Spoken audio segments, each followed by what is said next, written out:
So today has been such an amazing day for the zombies community with the release of a huge zombies update to Black Ops 4, bringing a brand new game mode, as well as new elixirs, perk changes, adjustments, and looking into the future of content for 2019 as well. If you missed all of that, please go ahead and check my channel for all those videos. But along with all of that, Treyarch have also had Jason Blundell sit down and answer some questions from the Twitter community, and there has been quite a few interesting ones, and the main focus, as you've seen from the title, is that Jason himself teased DLC 2 today, which is something I did not expect in the slightest. So Jason, cheers. So here's what Jason had to say when asked about a tease for DLC 2. Okay, question from Tomo321. I hope I got your name right there.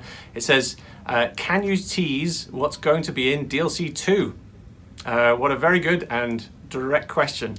I don't know if I can say that on these kind of Twitters and YouTube's social media thing. It's all Greek to me. So as you heard him say, it's all Greek to me. This wasn't just like a catchphrase that he said. He is implicitly hinting towards a Greece-themed map for DLC 2. Now, there's been much speculation about DLC 2 being an Ether story map, but with this hint of Greece, it throws in the idea of chaos heavily. And a big link I made the moment I heard this was at the end of the Voyage of Despair Easter egg cutscene, where we see that Shaw has a vision whilst the Titanic is collapsing. It's something which we see for a brief few seconds, and it's something which all of the characters can see before disappearing. And later on, they ask, has that place been somewhere you've been? And Shaw says he's only read about it in books, but he knows its location, Delphi, Greece to be exact, and you'd assume this to link in with 9, as 9 chronologically happens next in the story. But what if we were wrong? There's nothing that tells us intrinsically that 9 takes place in Greece specifically. It's a Roman Colosseum, so you'd think it's Rome, but from the Call of Duty app, it says that 9 takes place in the Roman province of ancient Egypt, so that's got nothing to do with Greece at all. The DLC 2 could actually be a map which sits in between the events of Voyage of Despair and 9, rather than Voyage and 9 happening literally right after each other. And this would be a really interesting concept, as we know from the end of Voyage of Despair, Bruno is part of the cult. And perhaps what goes on in DLC 2's map is something which involves him getting rid of his association, getting rid of that weird gem on his forehead, which we also see the butler in DLC 1 possess. Most of the quotes on 9 make it seem like the maps happened directly after another, but they could have happened literally within a few hours, if not days of each other, so there could be some memories from both adventures there. It's just a theory, or 9 takes place directly after Voyage of Despair, and again we visit wherever the vision that Shaw saw, because it's unknown right now if the events of 9 are even canon, because all of the characters are under the influence of the vapors, and who knows if they were actually there. The next question asked was asked by the D-Man777, who asks, will some of the old perks return?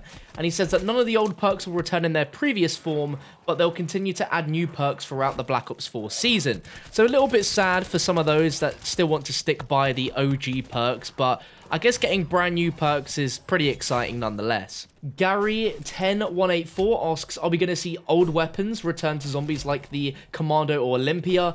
And just as they planned with the MP40 and the Galil, they plan to continue supporting additional weapons in zombies going forward. Next question is quite an important one when it comes to the server pause feature that was announced today, and there's a bunch of cool features, which if you missed it, you can check it out on my video, by the way, from Treyarch revealing their 2019 updates. But Viggy the Bear asks, how are you going to prevent server pause from abuse? And the design for server pause is exclusive to hosts for private matches, which is really, really cool. So if you're playing private matches with friends, by all means, the host of that game can pause the game. So he says, feel free to abuse your friends, but you won't be able to troll public match teammates by just continuously pausing the game and ruining the game for them, which is great. Ed59 asks, although you probably can't give a number, can we expect more zombie maps than usual for a Black Ops game?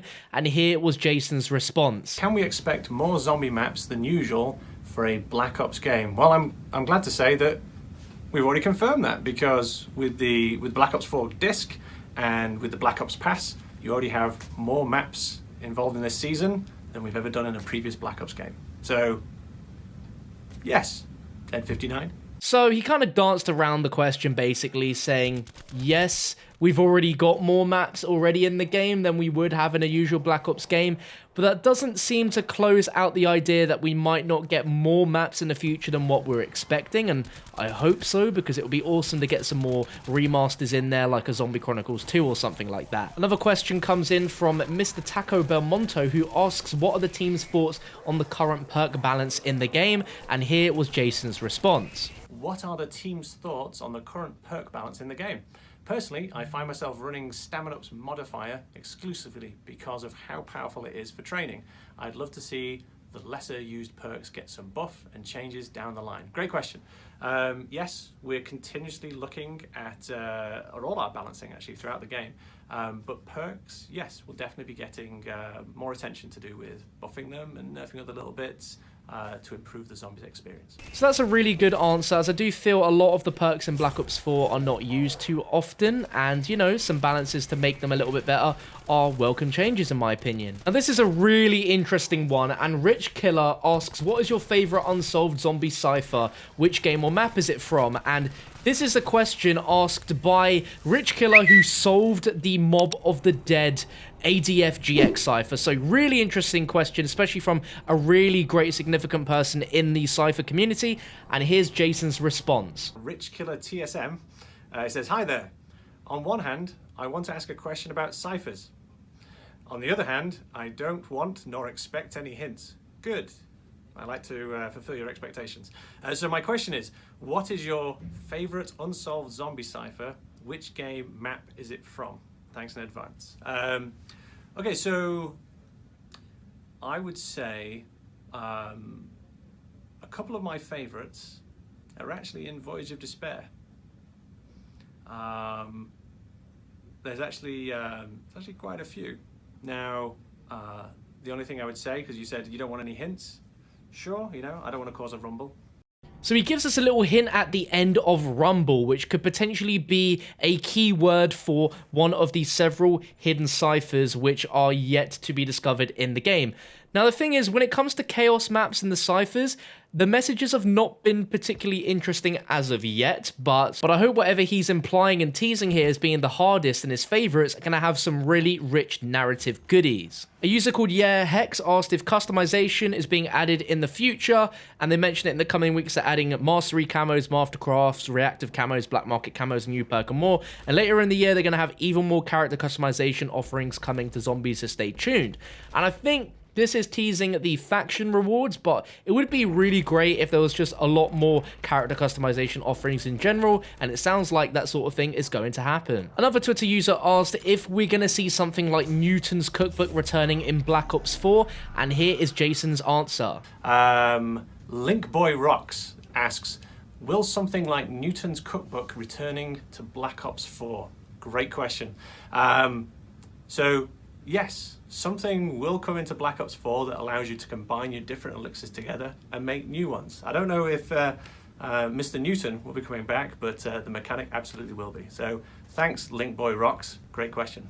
Now, from my opinion, I'm very happy with this because I feel it's way too difficult to get some of the good elixirs in the game, especially with the additions of the ones added in with today's update. Having a chance to craft these from the useless things is definitely a welcome thing, which I will accept with open arms whenever they decide to put it in the game. There was also a few other interesting questions asked as well, such as Ellen Prime asking something which we sort of all think in the bottom of our minds, if there's any plans on changing the HUD or giving us options to customize it.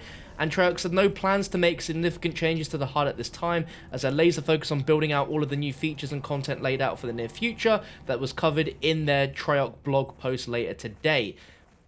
Sif San also asked, why did Dead of the Night come out after 9 instead of the other way around? Why flip the chronology like that? And the simple answer was down to two reasons. One was from a production side. It was a celebrity cast map, and due to timings and everything, it wasn't finished before release, but also he felt there was some certain themes and wording and sort of subliminal story bits and pieces here which you needed the context of from 9 and Voyage in order to fully understand in Dead of the Night. I asked them if we can get some sort of roadmap of the journey we're going to be going on, and I meant that as in like a bit of a teaser of the locations, because just like in BO3, Richtofen had this scribble in Shadows of Evil that showed the coordinates of the 4 DLC maps, and then I asked if we can get some sort of learnable facts about the cool features coming with factions, like for instance if there's some community challenge which involves like getting a certain amount of headshots, and whatever faction gets the most amount gets some sort of exclusive in-game item. And they simply said their blog has the intel on what's in store for zombies in the coming months, which I covered earlier on the channel.